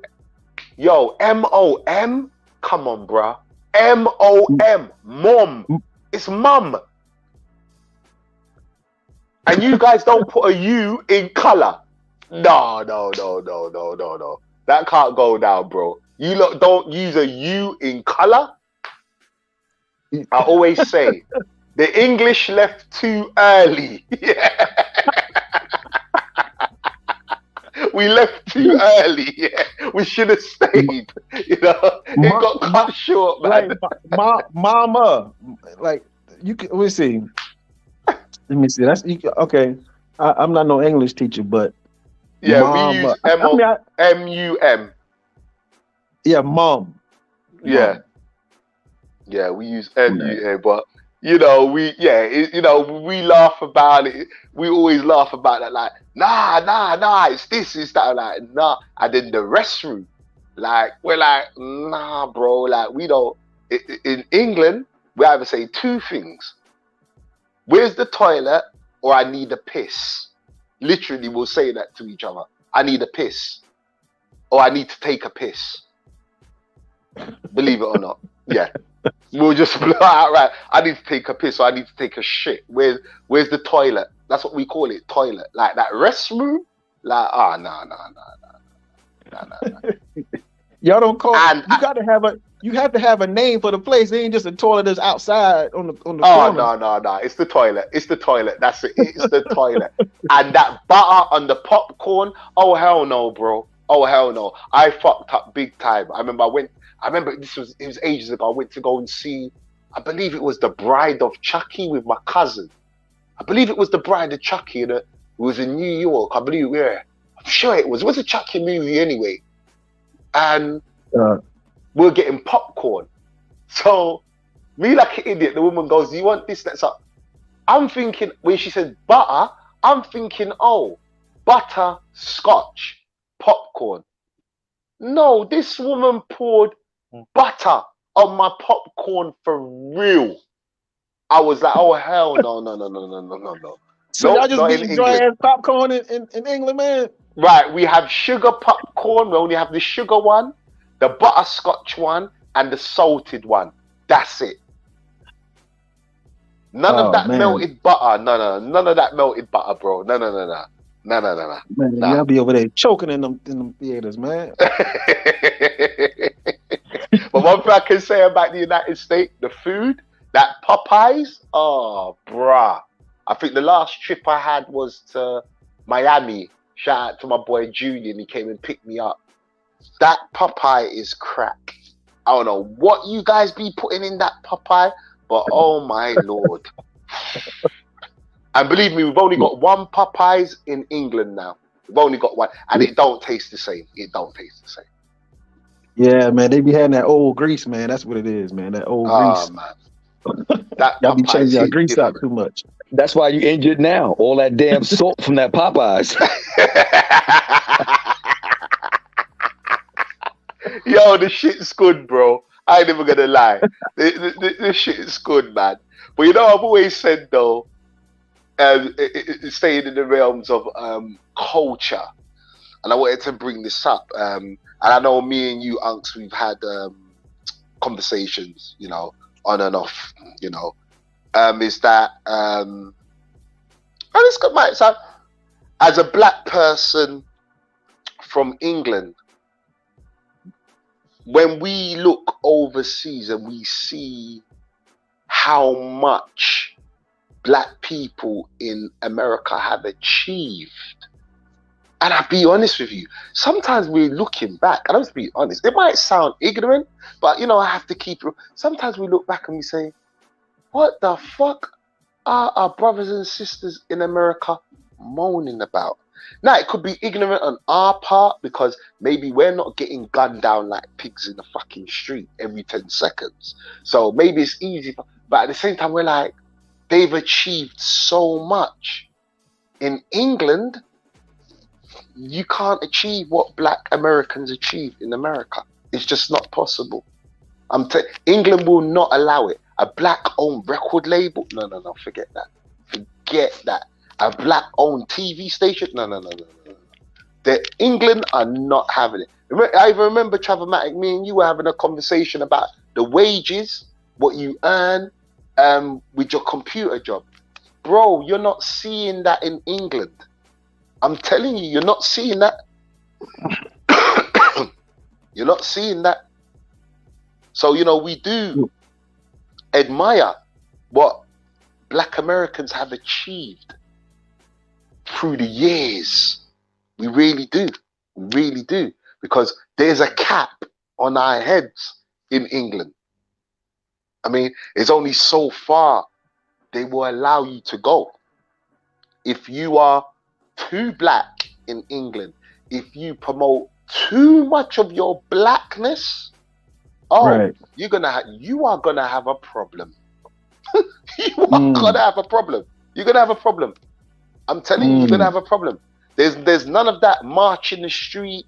Police will shut that down in 2.4 seconds. Are you crazy? No, not having it, bro. Well, y'all did the George Floyd marches, right? Oh, we did that, but you know who do you think led that, bro? It wasn't us. White people led that shit. They jumped on that Black Lives Matter. Like, I remember going to a Black Lives Matter march. I only went there because my friend forced me to go, and there was just pure white people there. It was like an event. It was like, oh, I have to be here to do the right thing for black people. They didn't give a shit. They don't give a shit. At football matches, there were black football players taking a knee. You know what happened? They got booed the fuck out. Booed. So, you know, promoting your blackness, and I'm not saying that because I'm a proud black man, and I'm gonna forever promote my blackness. But can you fling it in the faces of people? Nah, bruh. They will shut that shit down. Believe me, they will shut that shit down. You know, there's a game to play. There's a game to play in the UK.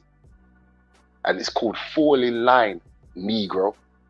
That's what it's called. It's called, yeah, you have a British passport, but just remember, you ain't English. You ain't English. Right. You ain't English. Right. They'll remind you. They will remind you. This ain't your home. As my grandfather used to always tell me that. Yeah, you got a British passport, but always remember, this is not your home. This is not your home. You're a visitor here. Yo, what's the post of that Meghan Markle lady? I heard, you know, with her tainting the royal blood and all that stuff. Oh, like, yeah, bro. What, bro? I challenge you in your spare time. Do me one favor. If you can find it on YouTube in your spare time, just go and watch the wedding. Did you actually? Let me ask you. Did you actually see the wedding live? I said bits and pieces of it. I didn't see it live. I don't think. Right. So you didn't catch the part where in St. Paul's Cathedral, Meghan Markle had a black, what's that word? She had a black church choir. Singing. Right, yeah, I saw that. Yeah. Oh Lord, oh my God, bro! Did you see the Queen's face? Like, say, get this black shit out of here now! Nah, they didn't like that shit. What? They didn't like that shit? Nah, that's alien. What? Okay, you're marrying a mixed race girl. Okay. But no, that's too much black. No. And then the mother's got dreadlocks? Oh, hell no. Oh, hell no. Oh, hell no. They're not happy about it. Hey, where is she now? They ran her ass out of Buckingham Palace, bruh. They weren't having that. Right. No. Bruh, let me let you into something. Do you know if you're a black man, you can't cook for the Queen? Your lineage has to be pure British in order to cook for the Queen. To cook for her? Oh, hell yeah. Ain't cooking the Queen no food. as a black man. Crazy? Hell no. Wow. Nah, bruh. So how y'all deal with interracial dating over there? Y'all date in the dark with the white girls? No, you know the white girl got that jungle fever, man. Oh yeah, they got it bad over here. Oh, don't get it twisted, Amber. Interracial dating is not frowned upon here. You see it, you know. I would have to say London is a big melting pot of cultures. So people are not really frowning if you see a black man and white woman, or a white, you know, or a white man and black gal. Yeah, don't get wrong. You do. It does happen where you. If you do have the odd black brother walking with a white girl, you might have a couple of sisters thinking, yeah, you know, you're gonna get that. But for the most part, people just let people live. You know, it's pretty much, you know, yeah, it's not unseen to not see it. You know, you're gonna see it a lot. You know, you are gonna see it a lot. Y'all got some beautiful mixed girls over there now. I knew something was going on. Oh man, Liverpool and Cardiff, bro. That's the places. Liverpool, and those in the chat that no, Liverpool and Cardiff. Oh yeah, but we haven't got nothing hitting like American women, bro. There's not. That's why I don't understand. I always say, but Unks is always cursing me out. I say, why the fuck do you brothers travel when you got everything in America? Damn, man, I wouldn't leave. Yo, damn. Man. You guys have got every flavor. And we feel the same thing about over there in London, man. When I'd be like, shh. I mean, one thing that's got going for you, I ain't gonna lie, the women are gonna go crazy over the American accent here. I say that because Chex just left, and shout out to Chex and Effect.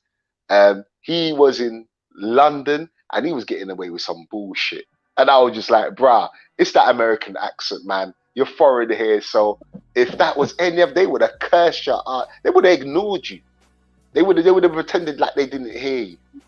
So that's what but he said the same thing. And a couple of brothers said this to me, and you being from Atlanta, Georgia, traumatic. It was a brother called Thanos. I met him in the group. And Thanos, he's actually from Atlanta, Georgia. He said to me, Big J, if you come to Atlanta, Georgia, with that British accent, it's over. He goes, it's over. I was really talking about. He goes, bruh, everybody be trying to give you a job. Bro, it's over. The women will go nuts. I'm like, okay, I'm coming to Atlanta, Georgia. I'm booking my ticket and coming straight over. He's like, bro, they will go crazy. You will kill it, dog. You will kill it. Damn. Yeah, well, it's like I said, it's reverse. What, is that bad, bro? I mean, I guess it's just, you know, you like what you don't have, man. That's always the thing in life, man.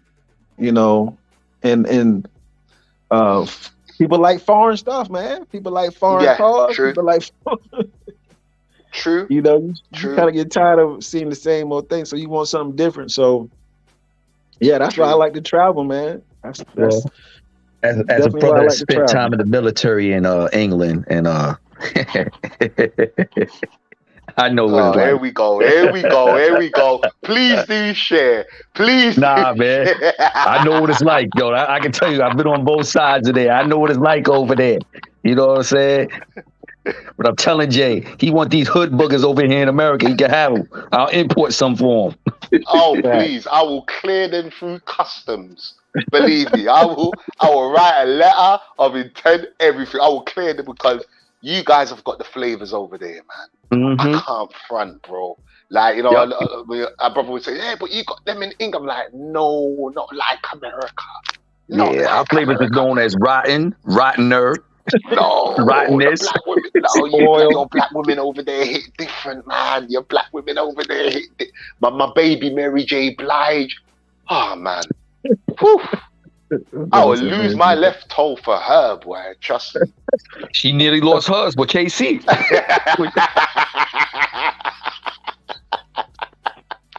Man, like I said, American women hit different, bro. I can't even front. They hit different, man. They hit different. But in terms of back to the Meghan Markle, yeah, they ran her out the palace, bro. They did not want her in there. They ran her out. They didn't want her in there. But I knew every black person knew that was going to happen. We saw it coming. We saw it coming. My mom said, give her a year. She gone. And they ran her out. But obviously she can't talk about it because, well, actually someone it came out in the paper. What did someone say? I can't remember what the statement was. One of the royal family looked at the baby and they said something racist. I don't know if it was to do with the hair or nose of the baby. It was, I can't remember. But they must have asked, like, why is the baby that color, or why is the hair like that? Something to that magnitude. I can't remember. But yeah, man, they ran her ass out, bro, because I'm not going to say she was doing too much, because one thing about Meghan Markle, she did go to the ghettos. She did go to the ghettos of London and was meeting people, started up youth centers. She was doing a lot. She was very much involved in the black community and very much was entwined. And the royal family didn't like that. They didn't like that. You know, she was meant to be visiting Sussex and Worcester and white schools and stuff. You know, this lady was going to flipping black schools and interacting in the urban communities, and they didn't like that. You know, you're not going to see the Queen in Brixton. You're not going to see the Queen in Tottenham. Ain't going to see her in none of them places like that. You crazy? Hell no. Nah. So, oh, they had to get rid of her, man. That was too much blackness, too much melanin and too much blackness for their liking. They had to get rid of her. And the joke is, she married Prince William. What people don't not William, Prince Harry was actually, well, he's done a lot of racist shit. Put it that way. So I was even shocked that Meghan Markle even married him, because I don't even know if she even knows about his background. You know, this guy was turning up to Halloween parties dressed as flipping Hitler, with a swastika band on his arm, and just shit like that, bro. You know, shit like that. You know, Harry was wayward. He was very wayward. Was the wayward prince, man. That's why he will never sit on the throne. William is next in for the throne, so they put him on the throne. But they can never give it to Harry, and they wouldn't give it to Harry because he's got a black child, and they're not gonna have it. Yeah, I am from London, bro. I am from London. Buck travel. I'm from London. Yeah. Born and raised in Tottenham, North London.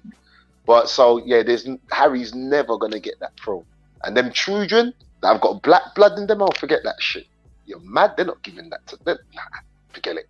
Man, the whole, that girl in the gutter drop it. Yeah, go on, she only butt so dark. They're not having it, bro. They're not having it.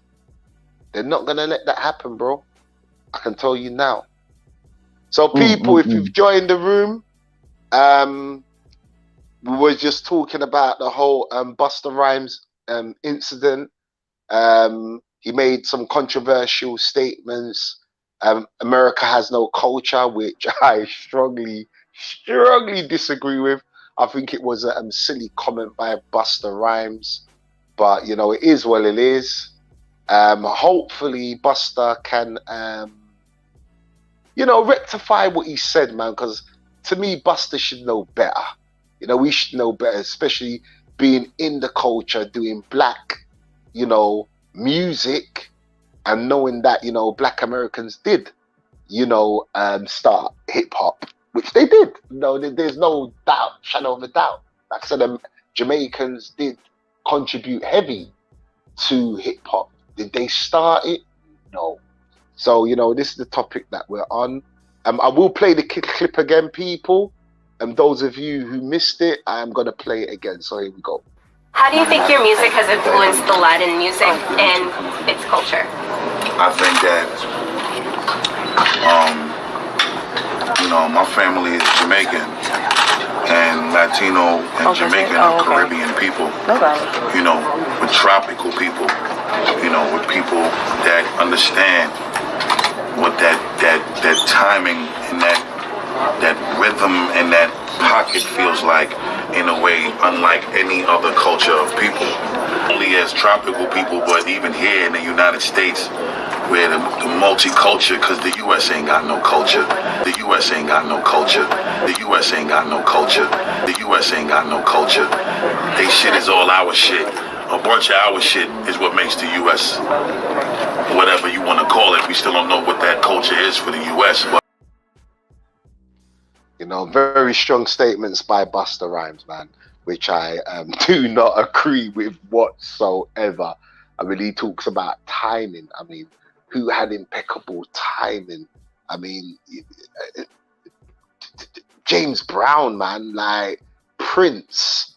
You know, we could name artists. You know, we could even go into sports.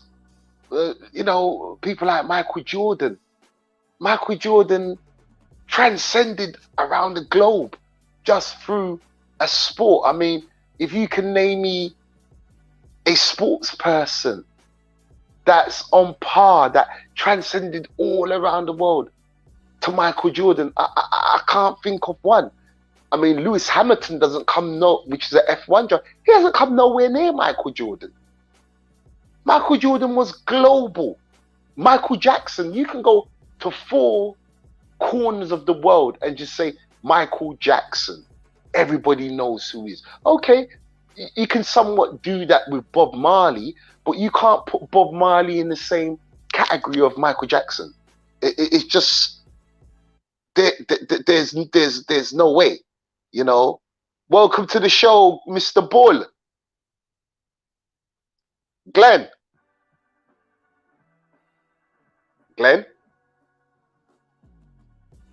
I got unmuted. Glenn,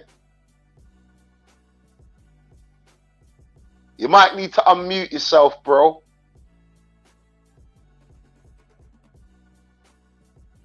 Okay, maybe we will. Okay, let me remove him from the stream and bring him back in. Hold on a minute. Glenn? I think your thing's all jacked up, bro. I'm going to kick you out of the studio. Come back in, yeah? Okay, just come back in, Glenn, because I don't know if there's something wrong with your audio. But, you know, we think of people like Michael Jackson, you know, comedians, Chris Rock. I can be here for hours.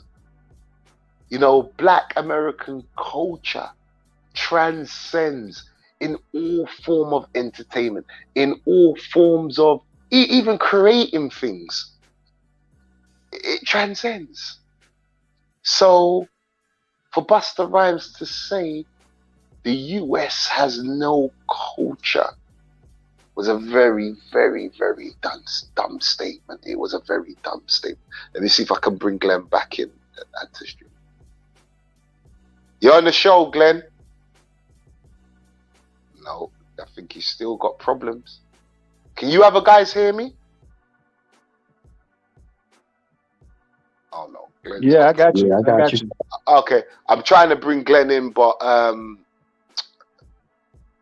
Glenn, I'm gonna try and add you again.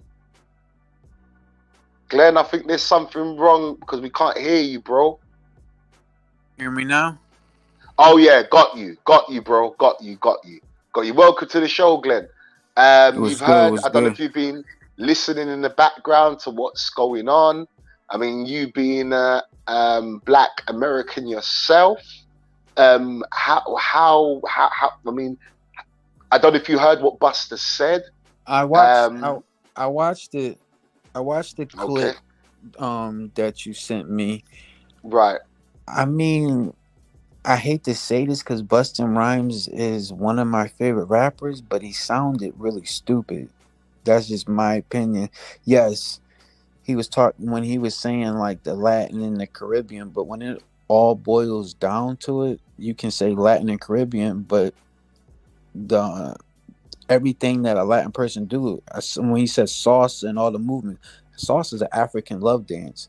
I go like, so when he's saying all Caribbean, whatever, and then America has no culture, I goes like, it's just a lot of stuff he was saying was contradicting himself. So I don't know. Like you said earlier, I just think it was just I think it was just stupid for what he said. The combination of wording he put together. So if I was to ask you a question, Glenn, if I was to say, please tell me, as a black Englishman, what is American? Okay, I'm going to split this up into two parts. Okay. What is American culture, first of all, and what is black American culture? American culture, shit. I was like, Or let's keep it simple. okay. Define to me what black American culture is.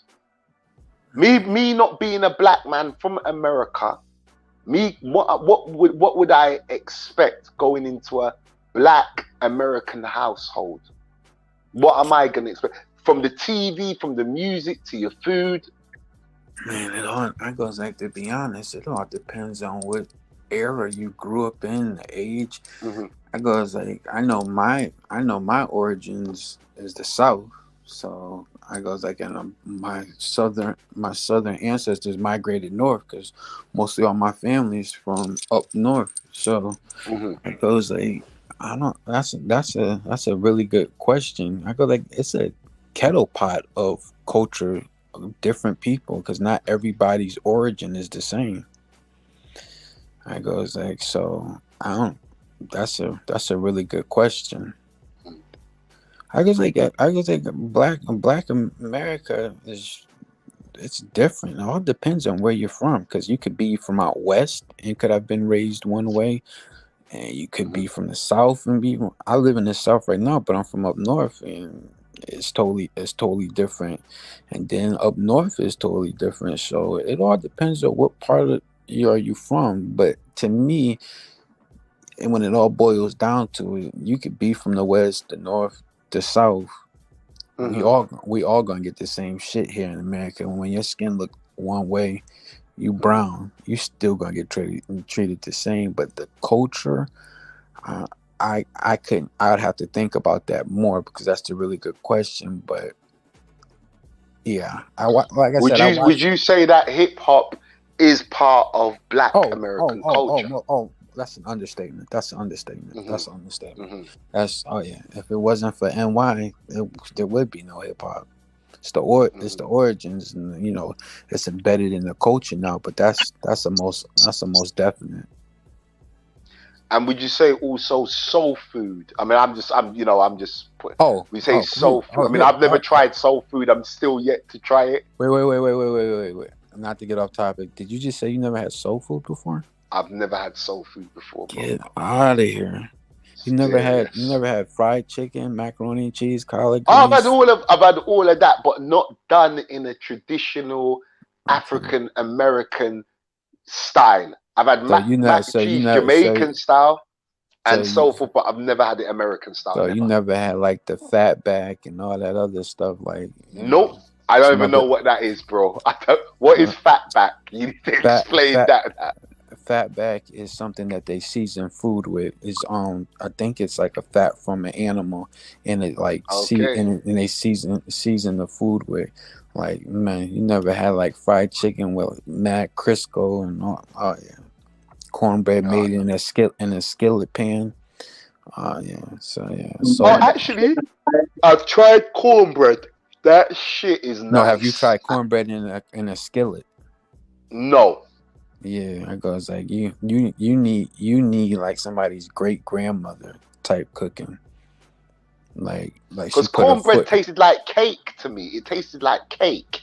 Nah, see, somebody made it wrong because cornbread shouldn't taste like no cake. Cornbread tasted like cake, bro, to me. Yeah, it was sweet. You got some people that make cornbread and it still got corn in it. You got the corn. Nah, this thing tasted like a sponge cake, bro. That's what it reminded me of. What kind of cornbread did you have? What kind of damn cornbread did you have? You know what? People are gonna be roasting me in the comments like, what the what? That's what it looked like, right? It looked yellow with a crust on the top. That's all I remember. It was yellowish, should I say. And it had a brown crust on the top and Okay. that's what it tasted like. I go like, nah, you need to like, oh yeah, but trust and believe. But what you were saying, but yeah, when I watched Mm, it, I get where he was coming from, mm, but I can't say it because I don't, to my right. knowledge, I don't have Caribbean descent. But the stuff he was saying, I can tell he's not a person that really likes history. Because like when he was saying some of the stuff, and you know how I feel, Big J, because we've talked about it. All Yes, that sir. shit, when it all boils down to it, I hate to be that person, but all that shit's African. I go like all Hmm. of us. I go like what I goes like, so when he was saying that, like a lot of people when they say Latin and salsa and merengue and all that shit is African. It's African As facts. African. I goes like, so when he was saying that, I got what he was saying, but I'm not that person that can sit there and throw jabs. Is everything in America peachy peachy? No. But at the same time, you can throw all the jabs in the world. Where have you lived the majority of your life? I get what Busta's saying, but where did you grow up? Because you didn't grow up in the Caribbean. No, he didn't. Let's keep it 100% funky. You didn't grow up in Jamaica. You are from Jamaican descent, but you didn't grow Hmm. up in Jamaica. You grew No, up he right. didn't. You grew up here in the United States. So I get what Hmm. he's saying, and you maybe might be smelling yourself and you tapped into your roots and everything, but you Mm. ain't never said no crazy shit like that before in your whole entire life. And I goes like, and you lived here your whole life. You ain't never lived in Jamaica. You visit, to my knowledge, Hmm. you ain't never lived in the Caribbean. So you are an American citizen. You're not a Caribbean citizen. That's your origins. But so yeah, when I watched it, I was laughing because I was just like, you're saying one thing, but you're saying another, and like all boils down to it. I don't care what any everything comes from that word that starts with an A that a lot of people don't like to say is Africa. I So was saying, do you think, because like I said, when Buster made them statements, I was like, he should know better. Do you think that because I mean, there's a lot of ADOS and FBA stuff that's going on. oh Do god, you think possibly could it be that? Because I mean, I've heard some stuff from ADOS and FBA that's upset me. It's upset me. I'm gonna be honest, it's upset me. Do you think that Buster's also hearing this same stuff that's coming out, and that he just said it as a get back? Because I can't think of any other reason why he will make yeah, such an ignorant, dumb I statement. I would I would I would agree with that. He probably heard something and said one thing, but I don't know. I just think it wasn't the greatest choice of combination of wording. Hmm. I agree. I So, agree. cause I'm like, if you really go back and like, like I said, I fucking love his music. I've never Hmm. heard him say some shit like that. He's never been a person to even get into that realm type Hmm. talking. If you really follow Busta, Hmm. so I was shocked about that. I was But very shocked. I ain't gonna lie. I was very shocked. I expected more from Buster. I mean, and I understand why African Americans got pissed off. I get it, especially. I mean, because I know Fat Joe, he also came out with something as well the other day, which pissed off a lot of African Americans. But then, like I was saying earlier, Fat Joe. I'll say this about Fat Joe. Fat Joe be teetering on where he's from, because a lot of people. Hmm. I goes like a lot of people from like Puerto Ricans and stuff from like New York, like they Hmm. think they can get away with stuff because they grew up around black people and the culture. New York culture is just different, but Fat Joe knows what he teeters on with certain wording he does, and he's always stepping on the borderline. I'm not one. Okay. I know I'm one who don't like anybody Hmm. using the N word. I Right. don't like. I know people are like, oh, whatever. But Joe steps on that teeter line because he's from New York, and in certain wording. Not saying he uses a whole bunch, but sometimes the stuff he says, he knows he can get away with is the way the culture is in New York. So he walks a thin line in my book. What did I tell you, Right. Jay? What did I say to you earlier about them playing with that word? Like they'll You use did? it and they'll use it until you use it on them, and then like, yo, don't call me that. Yeah, because did? Joe plays the black card when he wants to. Like, if you really know Fat Joe uses that shit when he wants to, but Fat Joe plays that card really well. Cause he'll say, Wow. "Oh yeah, I'm from the Bronx and all that shit," but I've never seen Fat Joe do anything for the black community. He uses it when he wants to, but yeah, he'll go hard for the Puerto Ricans. But I ain't never seen him do anything for the black community. Yeah, he's a hip hop artist, and hip hop is a black thing. But he teeters very well. You know the history of him. If you know the history, you know who his brother is. Oh yeah. And you also know that what happened to the artist Gloria behind everything. Hold on. Back up, Unks. Back up. Forgive my ignorance. Please, could you share that with me? I don't know who Fat Joe's brother is. No. There's a reason why certain crews could walk around New York City without security. Let me just put it like that. Oh, facts. That's a big fact. Nah, you're gonna Unks, man. You can't leave it like that, man. Who is Fat Joe's brother? Listen. All day. You're not listening. Okay. If you go back and look what happened to the female artist Gloria, with what happened with her tour bus and everything, and all that stuff. I don't know who Gloria is, bro. She was an artist. She basically got buried. Okay. She got buried. What? By the boys. You know what I'm saying? His brother was big in the streets. I'm gonna put it like that. Okay. Them dudes, Rough Rider and maybe a couple of other crews could walk the streets with no security. TS used to be hired by people when they came into New York for protection. So hold on, he runs with some guy called Pistol Pete. No. We're not even talking about that. This feed just got tapped. So hold on. Listen. Forgive my ignorance. Forgive my ignorance. So this guy called Pistol Pete that listen. Was running around, you're saying that his brother was his brother would input fear into that Pistol Pete. I like my phone clean, man. I like to be able to have conversations, man. You just hot. You just made everybody phone hot. Oh no, Pistol Pete's on YouTube doing these, you know what I mean? So, he was meant to be some super goon from the Bronx that held Fat Joe down. But I didn't know anything about Fat Joe's brother. There's a lot of people that have held Fat Joe down. Fat Joe has basically made a career off rapping about majority of the stuff he didn't even do. Wow. Please, okay. I still believe that urban lore that he stole Pun's rhyme book because he didn't blow up until Pun died. Pun was always a second tier rapper. Pun dies. Then they try to sleep with his girl. Yeah.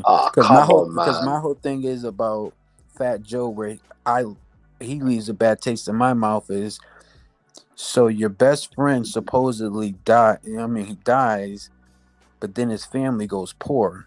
But you always say you extended your hand. So why to this day you take care, you show the world that you do A, B, and C, but they still living very humbly. I find that hilarious. You say Pun's your man, but his family went real humble once he dies, and his family don't have his masters or nothing. Wow. So I heard about that. Yeah, I did actually hear about that. Actually, so I think I go like in his son. His son can't stand Fat Joe, but Fat Joe claims that he done extended his hand as much as possible. So sort of like what Puff did for Big Family. Exactly. Well, my brother, I definitely know that you understand the music world, so I'm just gonna say this as far as that go with that stuff. Yeah. Right. In order for someone to amass $500 million, they have to hurt a lot of people. Oh, most definitely. Most definitely. It's the only industry that you can shake somebody's hand and take $500,000 from them, and they can't really do nothing about it. Look at now the situation that just happened with Big, like that's how what you just brought up. That's hilarious because I just found out about. Look at what Big's daughter just did. If Puff was really helping out Big's family, why did Big's daughter put up her $1.5 million house to bail her boyfriend? I'm not saying Puff gotta help out, but she damn near put up a house to bail a dude out of jail, and that's all that she had left. I mean, if you claim you hold it down, I'm not saying he had to get involved in that, but the almost being a billionaire, I mean, that shit was cakewalk. A lot of these guys always talk about, oh, we hold it down, blah blah blah blah blah. It's just to sound good because it's horse shit to me. There you go. There you go. Because that's what that is. I go like, Puff used Biggie's mom. I've always felt that way. Like when he died, when he always used to do performances and stuff, he would have her. Then you hear she's living, you know, kind of humble-ish. Not, you know, maybe more than others. So a lot of these guys just say this shit, but man, please. I think Puff. Yeah, I done been around a lot of them dudes, man. Yeah, and I think Puff is one of the biggest clowns in hip hop history. That's my opinion. Cause look at that new song he comes out. It's a Puff song, but he literally says 3 words, and they go like featuring Bryson Tiller. I'm like, bro, that's a Bryson Tiller song, but you know, Puff is gonna get the credit for it. So look at Mace. Mace is still trying to get his masters. And the one thing is, and I know you know this because I can tell you know hip hop. People don't realize Mace's pen carried Bad Boy. Let's keep it. If you really know, if you want, man, Mace was ghostwriting for people like crazy in Bad Boy. You could talk all you want about Mace's pen carried Bad Boy for a minute. Yeah, but then they end up robbing Fabio though, innit? Well, you got to really understand how that whole thing worked. Like all the way back to City College with the girl getting trampled and killed. Mm-hmm. You know what I'm saying? Like you got to know how it worked. You got to know how he played Craig Mack once he found out what Big can do in the streets and how the people was gathering towards that type of flow of rap. You know what I'm saying? God. You know what I'm saying? That's like one person I can't stand when people say he's trash. I go like, you know what I'm saying? You ain't never listened to Craig Mack. Craig Mack. You know what I'm saying? You gotta really dig to understand that Big had a record that really nobody will play, dissing everybody all the way to Jay-Z. He dissed everybody. Mm-hmm. You know what I'm saying? So you gotta know what you digging into. Like people don't, like I said, I done been around a lot of them. Yeah. You really gotta know. You gotta know what's going on. Like anybody, if you don't get in that industry and you ain't got your own lawyer, you getting robbed. You getting the Big Red syndrome. You getting hung right out the window, dogs. You're gonna have nothing. Cause they gonna take it all from you. Exactly. Like when I moved down south, this shit will crack you up when people would ask me who's my favorite rapper. I'd say Big L. Oh, don't even talk about that because you know they had to remove that dude. Yeah, but this is the funny thing is people in the South, they'd be like, "Oh, you mean Notorious B.I.G.? You mean Notorious B.I.G.?" I'm like, "No, I'm Big L." And they were like, "Oh, you mean Big?" I'm like, y'all don't know who Big L is?" And they were like, "No." I was like, "Oh my God, don't ever talk to me again. Like, let's just work together as colleagues, but don't ever talk to me." That you thought Big L was Biggie Smalls. Oh no, that's embarrassing. And you know they say Biggie stole his name from somebody. Yeah, I heard that one. The whole Juicy song, all that. And I know you know this. 50 Cent stole his name. The real 50 Cent was a killer.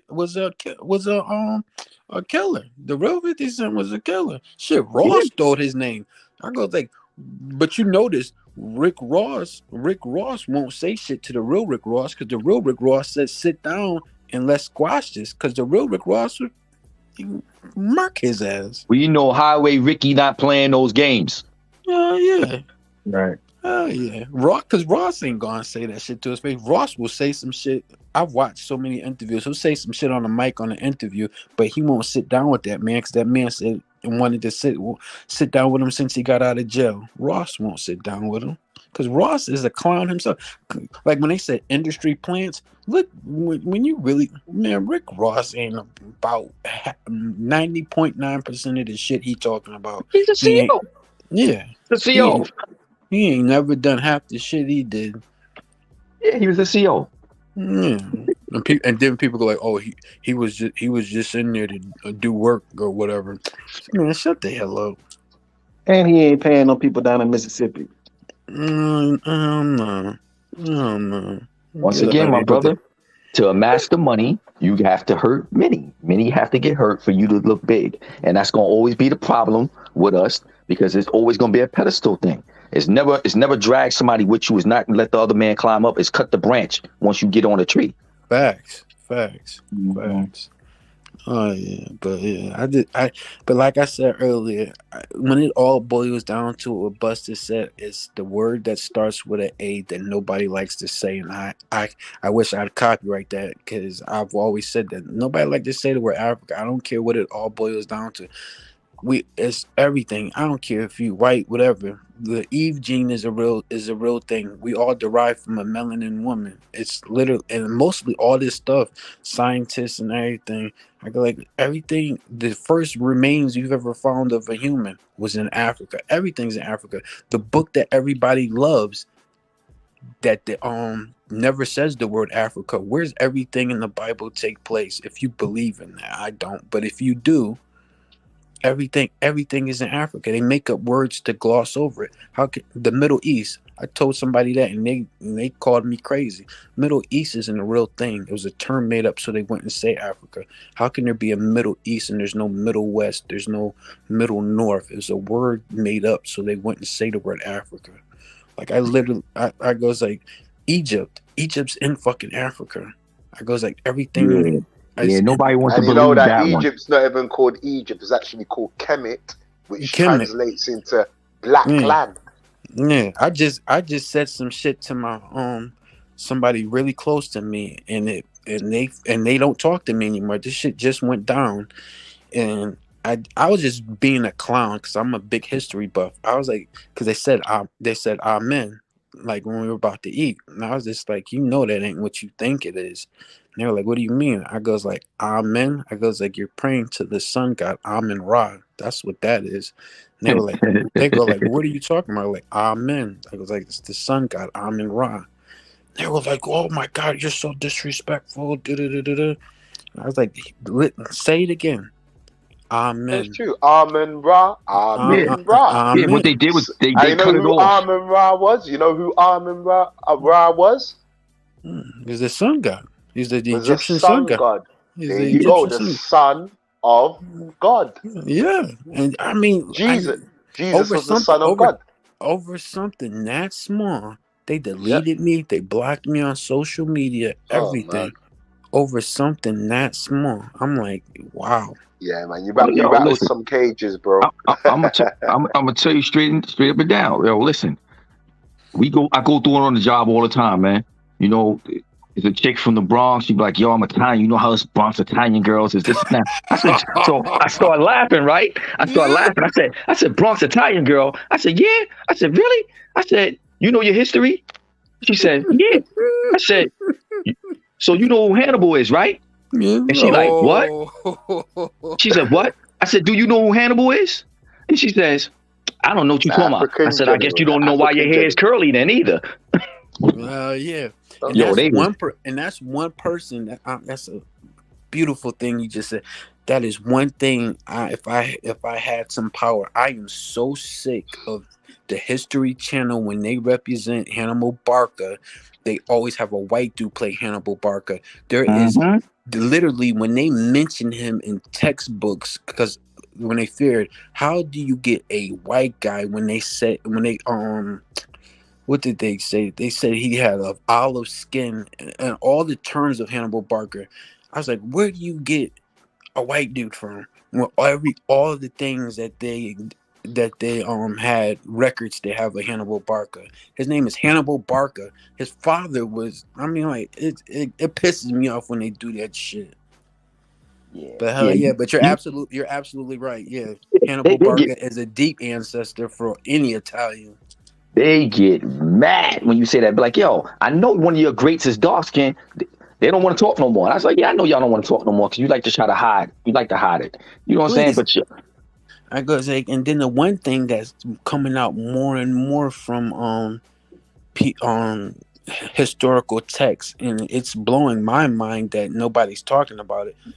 Any of those great Greek, Roman philosophers and everything, it's coming out more and more that they stole. I'm not shocked. They stole all of their texts and all of those books that they had. They stole from Africa. They went over there to that great library that nobody's ever found or remains of. That they stole everything from there, came back and spit and like, oh, you know, I'm this, I'm that. And so and then like when they do like when they always, I hate getting into this argument with people when they always say Rome had the first running toilets and the water. That's dogma bullshit.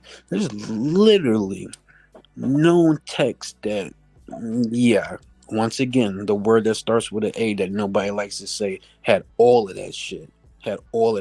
What's that one guy's name that's just getting famous now, but literally he's the richest man that ever lived? I always mispronounce his name. What's his name? He carried around a bag of gold dust. They say, what was it? Oh man, Big J, help me out. Say that again. The richest dude that ever lived. What's his name? The black guy. The African king. Mansa Musa. Yes. So, and they always talk about Rockefeller, and they always talk about Vanderbilt. All these motherfuckers. This motherfucker on the dirt under his nail was richer than these guys. But Yeah, he used to give away gold. This guy used to give away gold. Gold. To give it when away. he went to mosque, he carried blocks of gold, and he would sprinkle gold dust into people's hands. And they said he went on a spending trip. He went on a shopping spree one time where it messed up the world's economy. That's how much money this man has, but they don't ever mention him because they said, "Oh, we can't calculate his wealth." That tells you how fucking rich he is. If you can only guess estimate billions. But so that just tells you. I'm like, so when they go like Rockefeller, they just don't want the world to know the richest man that ever lived was a black dude. So they try to shove Vanderbilt and Rockefeller down your throat. They know damn well. Man, Peace to TMI Santiago. But fellas, we're at the 2-hour mark. So I know Travelmatics just lost connection. So I just want to give a big shout out to Travelmatic for coming on the panel today and giving his opinion and views on this whole Busta Rhymes situation. I want to shout out Unks as well for always dropping that wisdom and gems. And also want to shout out Glenn Bull on the panel. He was late to the show. I know he was late to the show. I was like, I already told you them fucking migraines are beast mode. But I was like, let me suck it up for my boy Big J, because you always help me out. So I was like, let me just get through, bro.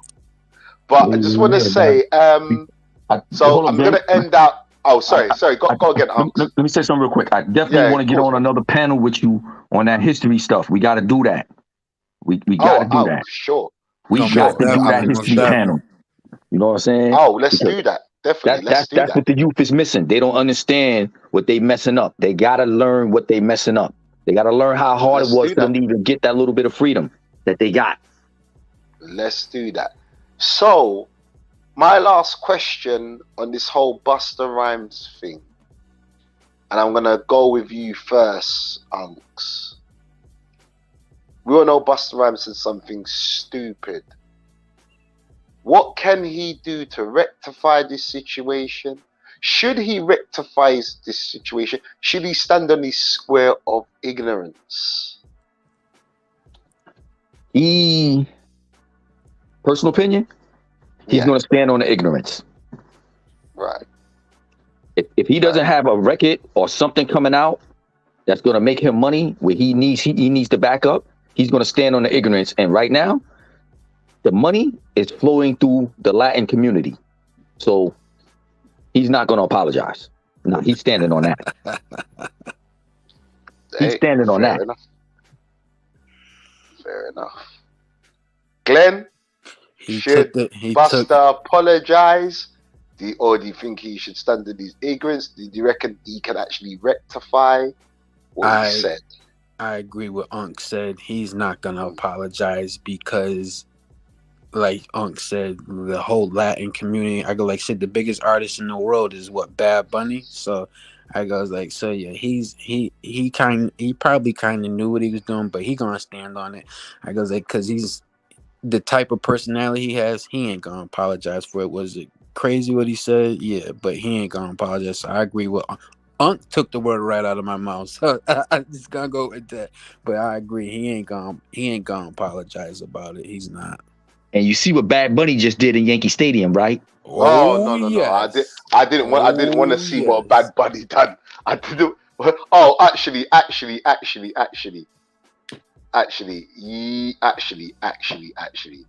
Hold on. Terremoto, porque Dios no es un juego, es el pecado, es el diablo, delante de Dios, una abominación.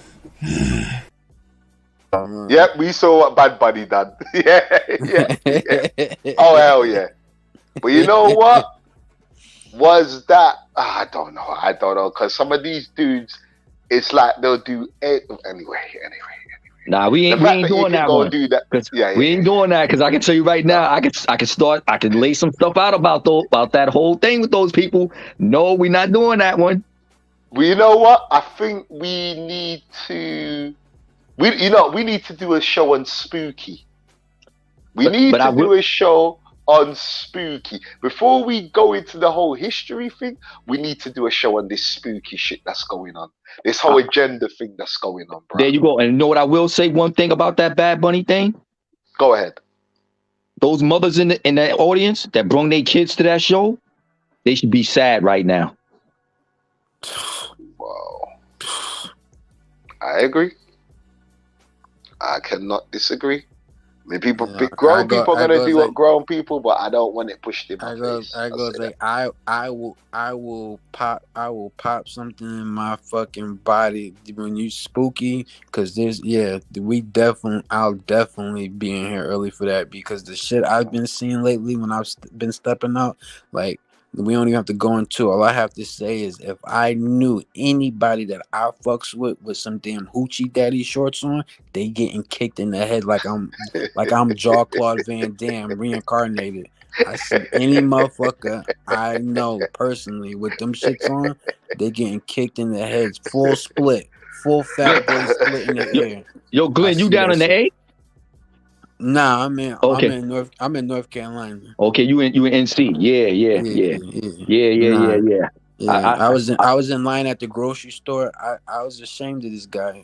I didn't even know him. I was like, dude, this is ridiculous. It's ridiculous. We the market, we the money, and we seem to absorb all the dumb shit that they keep pushing on us. Oh my God. I feel like, and then that's the whole, and that, like, Jay, if you had that, please let me know, because my whole thing is, who would? We're gonna do spooky. Hoochie daddy. Like, I can't believe motherfuckers is even hoochie daddy. Like, you like, oh yeah, I want to wear some hoochie daddy shorts. Get out of here. Like, I don't even think I could have played ball back then. I couldn't have played basketball back then.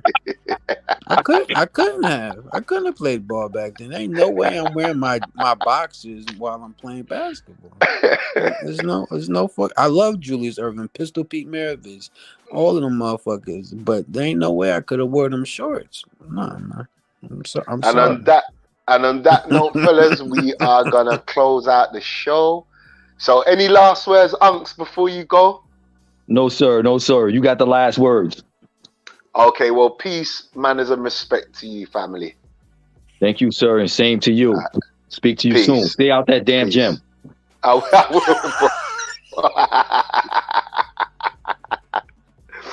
bro. Glenn Bull, any last words before you go, bro? Big J, same thing I always tell you. I truly appreciate you, man, and thank you for everything, man. Truly appreciate you. Manners, bro. Manners. Peace and love, manners and respect, brother. Most definitely.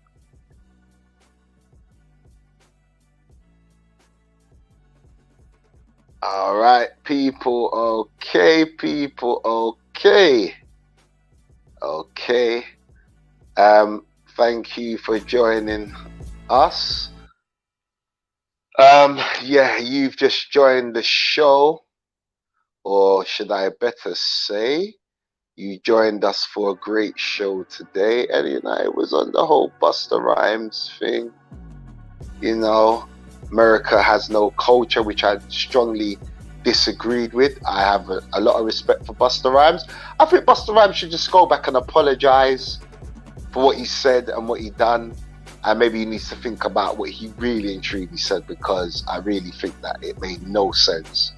You know, I have a lot of respect for Busta. I think he's one of the best in the game and one of the best to touch the mic.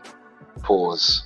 But it is what it is, and we are gonna close out with this. Mistakes is my mentor. That wall I kept crashing into. You dig? The game is to be sold, not told, so these people don't tell you shit. And their advice don't be worth a shit neither. It's hard to take advice from a nigga that never know where you going and never been to any place that you've been to. You dig? So a lot of the lessons I've learned was by making terrible mistakes or making wrong decisions, and with all that knowledge from learning from my mistakes is what got me here. Plus, I'm pretty good with common sense. You dig?